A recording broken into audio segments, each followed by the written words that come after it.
नमस्कार, आप सभी का यूपी पीसीएस के इंटरव्यू में आपका बहुत स्वागत है। स्ट्रेटेजी में सर आपका शुभ नाम जानना चाहेंगे और आपका मीडियम जानना चाहेंगे। मेरा नाम अनुराग प्रताप सिंह है। इंग्लिश मीडियम है मेरा। इंग्लिश माध्यम में है तो तैयारी मतलब आपने कब से स्टार्ट की यूपी पीसीएस की? सर यूपी पीसीएस की 2021 से स्टार्ट की है। इसके पहले आप क्या करते थे? इसके पहले मैं अपने स्टार्टअप में काम कर रहा था और मैंने यूपीएससी के भी अटेम्प्ट दिया है। यूपीएससी के भी अटेम्प्ट्स दिए। कैसा गया इंटरव्यू आपका? सर इंटरव्यू तो काफी अच्छा गया। बोर्ड कल्पराज सर का बोर्ड था और वो काफी कॉर्डियल और जॉली पर्सन है, तो ऐसा कोई प्रॉब्लम नहीं हुई। जैसा लगता था कि नर्वसनेस और वो रहता है, लेकिन अंदर जाके सारा माहौल पूरा लाइट हो जाता है। वो एक टॉकेटिव और जस्ट इन्फॉर्मेशन लेते हैं आपसे और कुछ नहीं। मीडियम कौन सा है? English medium. इंग्लिश माध्यम है। अच्छा, आपने यूपी पीसीएस की तैयारी में कोचिंग किया था कि नहीं किया था? तो यूपी पीसीएस के लिए कोचिंग नहीं की है। नहीं की है, लेकिन टेस्ट सीरीज और ये सब किया है। ये किया आपने। तो प्रीलिम्स के लिए क्या स्ट्रेटेजी होनी चाहिए एस्पिरेंट की? तो प्रीलिम्स के लिए तो मैं घटना चक्र ही फॉलो करता हूँ। जो हिस्ट्री, ज्योग्राफी, साइंस और पॉलिटी की घटना चक्र है, उसी को मैं मल्टीपल टाइम रिवाइज करता हूँ।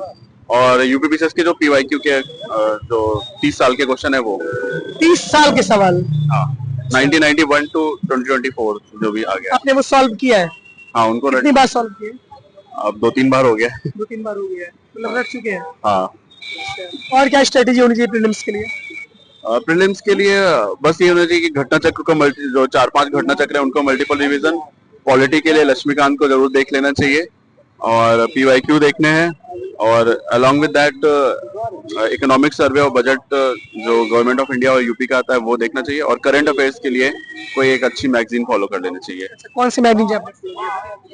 मैं तो जो आई दृष्टि आती है आंख वाली वही करता हूँ अल्टीमेटली। इससे कवर हो जाता है भैया? मोस्टली तो कवर हो जाती है चीजें। जो नहीं आती हैं तो मतलब फिर वो क्वेश्चन ही नहीं अटेम्प्ट करता हूँ। अच्छा, जो नहीं आता वो अटेम्प्ट ही नहीं करते? हाँ। अच्छा, तो सोशल मीडिया का भी आप चलाए कि मतलब दूर ही रहते थे? टेलीग्राम चलता रहता है। हाँ, सिर्फ टेलीग्राम? हाँ।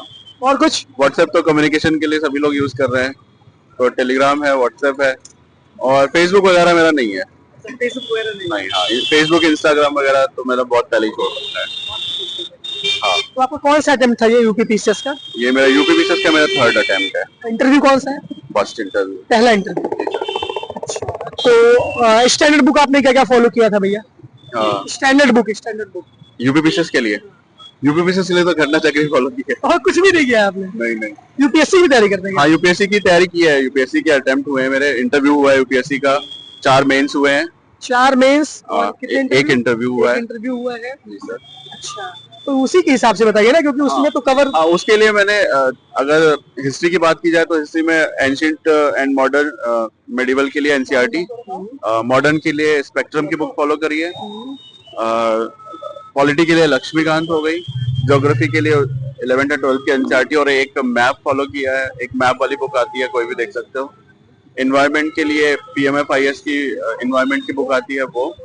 और मैं एग्रीकल्चर भी अलग से पढ़ता हूँ यूपीएससी के लिए, कि उसका वेटेज रहता है थोड़ा 5-6 क्वेश्चन का, तो मेरे पास पीडीएफ है तो मैं उसको अलग से पढ़ता हूँ। वो मैंने सारी चीजें आपने फॉलो की है। हाँ। करंट अफेयर्स के लिए आई दृष्टि? यूपीएससी? हाँ, यूपी पीसीएस के लिए। यूपी पीसीएस के लिए सिर्फ आई दृष्टि, सिर्फ वहीं से आते हैं। अगर वहाँ मतलब मोस्टली रिलेटिव एग्जाम है तो अगर सब लोग वहीं से करके जाते हैं तो वहीं पे होता है सब कुछ। अगर नहीं आ रहा होगा तो किसी को भी नहीं आ रहा होगा। और 2-3 क्वेश्चन का कोई बहुत फर्क नहीं पड़ता है कि आप ना मतलब 2-3 क्वेश्चन को करके सेलेक्ट हो जाओगे, ऐसा कोई जरूरी नहीं है। तो बेटर ये है कि जो सब लोग कर रहे हैं एटलीस्ट वो कर लो और थोड़ा सा और कर लो बस। तो पढ़ाई का बैकग्राउंड आपका क्या रहा है?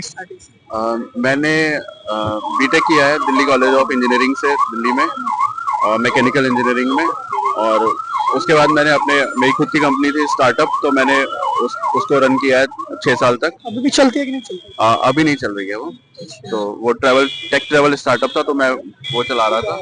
अभी मैंने, लेकिन हालांकि मेरे पास अभी भी एक स्टार्टअप मैंने जनवरी में ही स्टार्ट किया है, ग्रीन एक्स के नाम से। तो वो दिल्ली एनसीआर में ईवी इंफ्रास्ट्रक्चर डेवलप कर रहा है, जो ईवी चार्जिंग पॉइंट ऑपरेटर का काम करेगा। आपने देखा होगा कि चार्ज करो स्टैटिक के वो लगे होते हैं, तो वो हमारे ग्रीन एक्स के भी लगेंगे थोड़े दिनों बाद में। यस। तो फिर यहाँ पे आने का क्या सब? यहाँ पे मुझे लगता है कि यहाँ पे डाइवर्सिफिकेशन ऑफ रोल्स है, और क्योंकि स्टार्टअप में कभी ना कभी चीजें एक ऑटोमेट हो जाती हैं कुछ समय के बाद में, और आपको लगता है कि कुछ है नहीं। लेकिन गवर्नमेंट सेक्टर खुद एक बहुत बड़ा स्टार्टअप है, इतने सालों से चलने वाला स्टार्टअप है।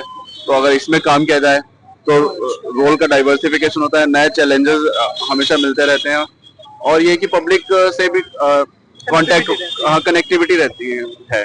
आप स्टार्टअप में गुड़गांव दिल्ली में बैठ के एक क्लोज डोर मीटिंग में आप करेंगे तो उतना सेंस ऑफ सेटिस्फेक्शन नहीं मिल पाएगा आपको। तो इसीलिए मैं मतलब पब्लिक सर्विसेज की तरफ इंक्लाइन रहता हूँ, और इतने सालों से मतलब 4-5 साल से मैं एग्जाम इसीलिए दे रहा हूँ। बहुत बहुत धन्यवाद आपका। उम्मीद करते हैं कि आपका सिलेक्शन हो जाए। बहुत समय नहीं ले क्योंकि बहुत देर से आप लोग वेट भी कर रहे हैं बाहर जाने का। All the best.